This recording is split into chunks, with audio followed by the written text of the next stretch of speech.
अस्सलाम वालेकुम दोस्तों, मेरा नाम डॉक्टर अली असगर है और आज की इस वीडियो में हम स्टार्ट करने जा रहे हैं second year biology chapter number 18 chemical coordination को। आज की इस वीडियो में हम डिस्कस करेंगे। ये हमारा लेक्चर नंबर 1 है।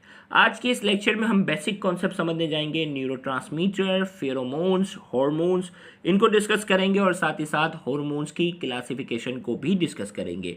और इस लेक्चर को आपने तवज्जो से एंड तक सुनना है क्योंकि इस लेक्चर के एंड में आपसे पूछे जाएंगे कुछ की पॉइंट्स। अगर आपने ये लेक्चर तवज्जो के साथ सुना होगा तो उन तमाम की पॉइंट्स के जवाब आप फर्स्ट गो में बिल्कुल सही दे सकेंगे। तो इस लेक्चर को शुरू करने से पहले एक मरतबा रिक्वेस्ट करेंगे कि अगर आपने अब तक हमारे इस चैनल को सब्सक्राइब नहीं किया, जो कि सिमबॉट टीचिंग के नाम से है, तो काइंडली आज ही आप हमारे इस चैनल को सब्सक्राइब करें और साथ ही साथ बेल आइकन को लाजमी क्लिक कर लें ताकि हमारे अपलोड करदा तमाम इंपॉर्टेंट वीडियोस की नोटिफिकेशन भी आपको रिसीव हो सके। तो आइए हम स्टार्ट करते हैं केमिकल कोऑर्डिनेशन। केमिकल कोऑर्डिनेशन को समझने के लिए हमें जो है वो सबसे पहले 3 इंपॉर्टेंट केमिकल्स जो कि लिविंग ऑर्गेनिज्म की बॉडी में जो सिक्रीट होते हैं, उन तीनों केमिकल्स के कॉन्सेप्ट हमें बिल्कुल क्लियरली समझ में आना चाहिए। Certain chemicals are involved in communication. मुख्तलिफ केमिकल्स हैं जो कम्युनिकेशन के तौर पर क्या होते हैं, यूज़ होते हैं, जिसमें सबसे पहला है न्यूरोट्रांसमीटर, ऑप्शन बी फेरोमोन्स और ऑप्शन 3 जो हमारे पास है हार्मोन्स। वन बाय वन हम जो है वो क्या करने जा रहे हैं, तीनों को समझने जा रहे हैं। सबसे पहले हम बात करेंगे न्यूरोट्रांसमीटर की। Neurotransmitter are chemical messenger between the neurons. Neurotransmitter जो है वो क्या है, केमिकल मैसेंजर है और ये क्या है, बिटवीन द न्यूरॉन्स। दो न्यूरॉन के दरमियान जो केमिकल मैसेंजर के तौर पर जो केमिकल एक्ट करता है वो न्यूरोट्रांसमीटर है। और न्यूरोट्रांसमीटर की डिटेल हम इससे पहले वाले चैप्टर में यानी नर्वस कोऑर्डिनेशन में ऑलरेडी डिस्कस कर चुके हैं। दूसरा जो केमिकल हमारे पास जो है वो है pheromones. Pheromones are chemical secreted by an organism in minute amount to stimulate particular reaction for an other organism of the same species. याद रखिएगा, फेरोमोन्स जो है कुछ ऑर्गेनिज्म जो होते हैं ये फेरोमोन नाम के केमिकल्स को सिक्रीट करते हैं इन माइन्यूट अमाउंट, बिल्कुल माइन्यूट अमाउंट में सिक्रीट करते हैं और इसका मकसद होता है टू स्टिमुलेट पर्टिकुलर रिएक्शन, एक पर्टिकुलर रिएक्शन को क्या करवाना, शुरू करवाना, स्टिमुलेट करवाना from another organism of the same species. Same species का जो दूसरा ऑर्गेनिज्म होगा उसको कोई एक पर्टिकुलर रिएक्शन करवाना होता है तो एक ऑर्गेनिज्म क्या करता है, वो केमिकल रिलीज करता है, तो दूसरा ऑर्गेनिज्म जो होता है उस केमिकल को देखकर उसको क्या करता है, रिस्पॉन्स करता है।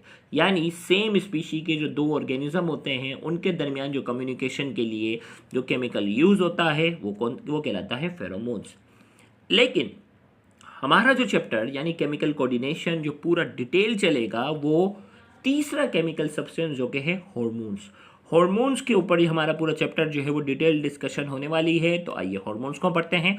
अ hormone is a chemical messenger that is secreted by specialised tissue called glands. Hormone जो है वो क्या है, केमिकल मैसेंजर है that is secreted by specialised tissue, और ये केमिकल जो सिक्रीट करते हैं वो स्पेशलाइज्ड टिश्यू सिक्रीट करते हैं जिन्हें हम क्या कहते हैं, glands, that is transported in the blood stream. और ये केमिकल सिक्रीशन जो है ये ब्लड स्ट्रीम के जरिए क्या होती है, ट्रांसपोर्ट होती है। नोट करके हमने कहा hormone may reach all part of the body but only certain types of cell the target cell are equipped to response. Hormone जो है वो बॉडी के डिफरेंट पार्ट्स तक पहुंचता है लेकिन only certain types of cell, मखसूस किस्म के जो सेल होते हैं जिन्हें हम कहते हैं target cell, are equipped to response, वही सिर्फ रिस्पॉन्स करेंगे। यानी इन शॉर्ट क्या होगा कि ये जो ग्लैंड है वो अपना केमिकल ब्लड के अंदर सिक्रीट कर देंगे। अब ब्लड इसको डिफरेंट जगहों पे लेता जाएगा, हर जगह जिस्म के हर हिस्से पे लेके जाएगा। लेकिन जो मखसूस सेल होंगे उनके पास क्या होते हैं, उनके पास जो होंगे जिन्हें हम कहते हैं टारगेट सेल होते हैं, वही सिर्फ उस केमिकल को पहचानने की सलाहियत रखेंगे, बाकी सारे उसको पहचानने की सलाहियत नहीं रखेंगे। आर इक्विप्ड टू रिस्पॉन्स, वो क्या करेंगे, वही सिर्फ इसको क्या करेंगे, जिन्हें हम टारगेट सेल कहते हैं, वही रिस्पॉन्स करेंगे। याद रखिएगा हार्मोन ग्रीक जबान का वर्ड है, हार्मोन जो है वो ग्रीक वर्ड है, इसका मतलब क्या होता है, एक्साइट होता है वर्ड, ये भी एमसीक्यू में आ सकता है। अब हम थोड़ा सा केमिकल नेचर ऑफ हार्मोन्स की तरफ हम बढ़ते हैं कि भाई ये हार्मोन जो है वो केमिकली क्या होता है। Chemicals that function as hormone must exhibit 2 basic characteristics. भाई हर वो केमिकल हार्मोन की तरह एक्ट कर सकता है लेकिन उसमें 2 बेसिक कैरेक्टरिस्टिक्स होना जरूरी है।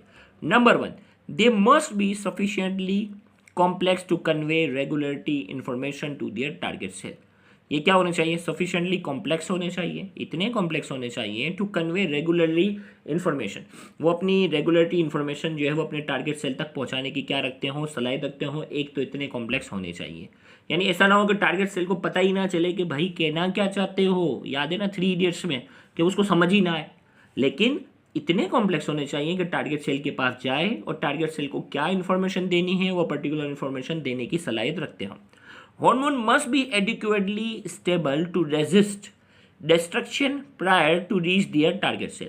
और ये इतना स्टेबल होना चाहिए कि रेजिस्ट कर सके डिस्ट्रक्शन को। ऐसा ना हो कि ये ब्लड के अंदर जाए और वहाँ अपने टारगेट सेल तक पहुँचने से पहले पहले ही क्या हो जाए, टारगेट सेल तक पहुँचने से पहले पहले ही वो डिस्ट्रॉय हो जाए। इतना अनस्टेबल हो नहीं, इतना स्टेबल होना चाहिए कि वो ब्लड के अंदर सर्कुलेट करे और अपने टारगेट सेल तक पहुंच जाए, उससे पहले पहुंचने से पहले पहले डिस्ट्रॉय ना हो।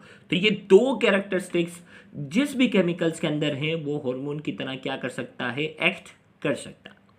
अब हम बात करने जा रहे हैं 3 primary categories of hormones are. अब केमिकली लिहाज से जो है वो हार्मोन की 3 प्राइमरी कैटेगरी हैं।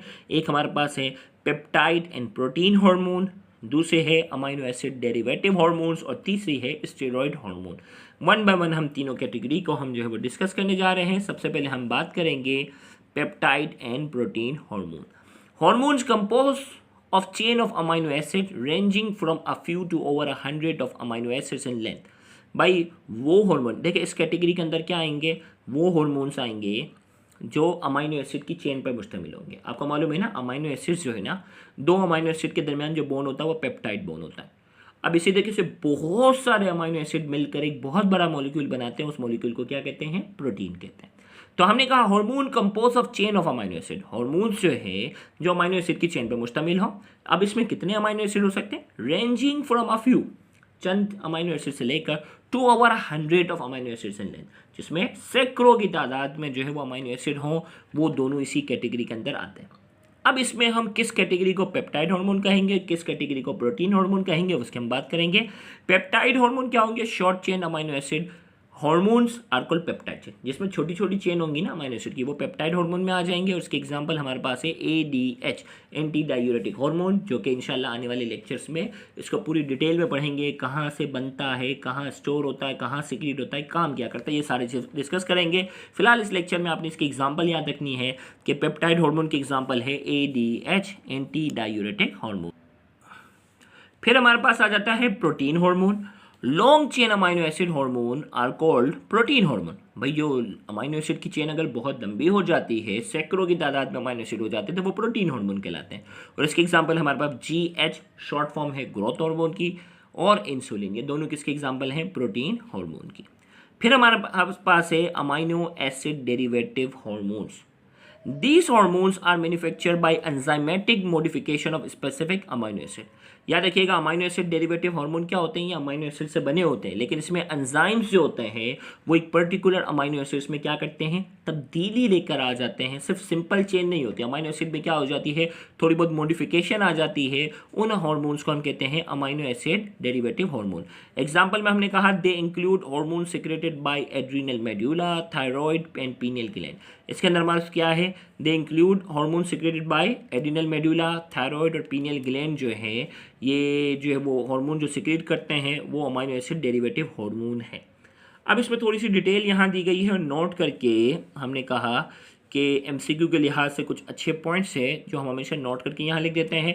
दो secreted by adrenal medulla are derived from tyrosine amino acid. भाई एड्रिनल मेडुला आगे हम पढ़ेंगे। एड्रिनल ग्लैंड क्या होता है, हमने चैप्टर नंबर 1 में भी पढ़ा। एड्रिनल ग्लैंड जो होता है वो किडनी के अपर पोल पर पाए जाने वाला ग्लैंड है। किडनी के अपर पोल पर पाए जाने वाला ग्लैंड है वो एड्रिनल ग्लैंड है। अब उस एड्रिनल ग्लैंड को हम एड्रिनल मेडुला और एड्रिनल कॉर्टेक्स में डिवाइड करते हैं। अब जो एड्रिनल मेडुला जो कि इसका अंदर वाला हिस्सा है वो जो सिक्रीट करता है, हार्मोन सिक्रीट करता है, वो अमाइनो एसिड, कौन सा अमाइनो एसिड से बना होता है, टायरोसिन। अमाइनो एसिड तो अलग अलग है, हर अमाइनो एसिड के अलग अलग नाम है, तो टायरोसिन नाम के अमाइनो एसिड से ये बनने वाले हार्मोन हैं जिन्हें हम कहते हैं कैटिकोलेमिन्स, नॉन एज कैटिकोलेमिन्स। अब कैटिकोलेमिन्स के अंदर हमारे पास जो है वो दो हार्मोन्स आते हैं। दे इंक्लूड एपिनेफ्रिन जिसे एड्रिनलिन भी कहते हैं, नोर एपिनेफ्रिन नोर एड्रिनलिन भी कहते हैं। तो एड्रिनल मेडुला जो है जो हार्मोन सिक्रीट करता है उन्हें हम कहते हैं कैटिकोलेमाइंस, जिसमें एपिनेफ्रिन जिसे एड्रेनालिन्स भी कहते हैं और नॉर एपिनेफ्रिन भी कहते हैं। और ये कौन से अमाइनो एसिड से बने होते हैं? ये अमाइनो एसिड टायरोसिन से बने होते हैं। किससे बने होते हैं? अमाइनो एसिड टायरोसिन से ये क्या होते हैं? ड्राइव होते हैं। Other hormone drive from tyrosine, भाई टायरोसिन से एक तो एड्रेनालिन है, एपिनेफ्रिन, नॉर एपिनेफ्रिन आ गया था, एड्रेनालिन, नॉर एपिनेफ्रिन, कैटेकोलेमेंस, ये सारे टायरोसिन थे। और टायरोसिन से ड्राइव होने वाला एक और हार्मोन भी क्या है? वो थायराइड हार्मोन, थायराइड ग्लैंड से रिलीज होने वाले हार्मोन है, वो भी टायरोसिन नाम के अमाइनो एसिड से ड्राइव होते हैं। ये एमसीक्यू के लिहाज से बड़े फेवरेट पॉइंट है। The pineal gland secrete a different amine hormone melatonin drive from tryptophan. Pineal gland से रिलीज होने वाला जो हार्मोन है उसका नाम है मेलेटोनिन, और ये अमाइनो एसिड ट्रिप्टोफेन नाम के अमाइनो एसिड से क्या होता है? ड्राइव होता है। तो आपसे एमसीक्यू में पूछा जा सकता है भाई टायरोसिन से ड्राइव होने वाले हार्मोन कौन से हैं? कंबाइंड नाम कैटेकोलेमिन्स है। अगर ये ऑप्शन में नहीं है तो एपिनेफ्रिन, एड्रेनालिन होगा, या नॉर एपिनेफ्रिन होगा, या नॉर एड्रेनालिन होगा। और ये अगर ऑप्शन में नहीं है तो टायरोसिन से ड्राइव होने वाले हार्मोन क्या होंगे? थायराइड के जो हार्मोन होंगे वो भी इसमें आ जाते हैं। पीनियल ग्लैंड जो है वो सिक्रीट करता है मेलेटोनिन, और ये जो ड्राइव होने वाला कौन सा अमाइनो एसिड है? ट्रिप्टोफेन से ड्राइव होता है। फिर हमारे पास आ जाता है steroid hormone. The hormones are manufactured by enzymatic modification of cholesterol. ये वो हार्मोन है जो कोलेस्ट्रॉल की मॉडिफिकेशन के नतीजे में बनते हैं, उन्हें स्टेरॉयड हार्मोन कहते हैं। एग्जाम्पल हमारे पास है टेस्टोस्टेरोन, ईस्ट्रोजन जिसे ईस्ट्राडायोल कहते हैं, प्रोजेस्टेरोन, एल्डोस्टेरोन, कोर्टिसोल, ये सारे के सारे जो हैं वो लिपिड नेचर वाले हार्मोन हैं। ये सारे स्टेरॉयड हार्मोन की एग्जाम्पल है। तो स्टेरॉयड हार्मोन की एग्जाम्पल आपने जो है वो क्या करनी है? अच्छे से याद रखनी है। अब इस लेक्चर से रिलेटेड आपसे पूछते हैं कुछ की पॉइंट्स। अगर आपने ये लेक्चर तवज्जो के साथ सुना है तो उम्मीद करते हैं कि ये की पॉइंट्स भी आप आसानी से आंसर देंगे। 10 की पॉइंट्स जो कि 10 इंपॉर्टेंट एमसीक्यू को कवर कर सकते हैं वो हम आपसे पूछे जा रहे हैं। Dash are chemical messenger between the neurons. Neurons के दरमियान जो केमिकल मैसेंजर होते हैं उसका नाम बताएं। Dash are chemical used to stimulate particular reaction from another organism of the same species. वो कौन से केमिकल होते हैं जो पर्टिकुलर रिएक्शन को स्टिमुलेट करने के लिए यूज़ होते हैं फ्रॉम अनदर ऑर्गेनिज्म, दूसरे ऑर्गेनिज्म को जो है वो स्टिमुलेट करने के लिए यूज़ होने वाले केमिकल का नाम बताएं। Dash are chemical messenger that is transported by the blood stream. Blood के जरिए ट्रांसपोर्ट होने वाले केमिकल मैसेंजर का नाम बताएंगे। नंबर 4 हार्मोन जो है जो कि ग्रीक वर्ड है उसका मतलब बताना है। ADH is the example of dash hormone. ADH anti diuretic hormone जो है वो कौन से हार्मोन की एग्जाम्पल है? Growth hormone and insulin are the example of dash hormone. Growth hormone और जो इंसुलिन है वो कौन से हार्मोन की एग्जाम्पल है? Epinephrine and nor epinephrine are derived from dash amino acid. Epinephrine और नॉन एपिनेफ्रिन जो है वो कौन से अमाइनो एसिड से ड्राइव होते हैं? अमाइनो एसिड का नाम बताएं। Thyroid hormones are derived from dash amino acid. Thyroid hormone जो है वो कौन सा अमाइनो एसिड से ड्राइव होता है? Melatonin is derived from dash amino acid. Melatonin कौन से अमाइनो एसिड से ड्राइव होता है? Dash hormones are manufactured by the enzymatic modification of cholesterol. वो कौन से हार्मोन होते हैं जो कोलेस्ट्रॉल की एंजाइमेटिक मॉडिफिकेशन के नतीजे में मैन्युफैक्चर होते हैं? तो ये 10 की पॉइंट्स हैं जिनके जवाब आपने जो है वो कमेंट सेक्शन में देने हैं। उम्मीद करते हैं आज के ये लेक्चर आपके लिए काफ़ी इन्फॉर्मेटिव होगा। Thank you very much. अल्लाह हाफिज़।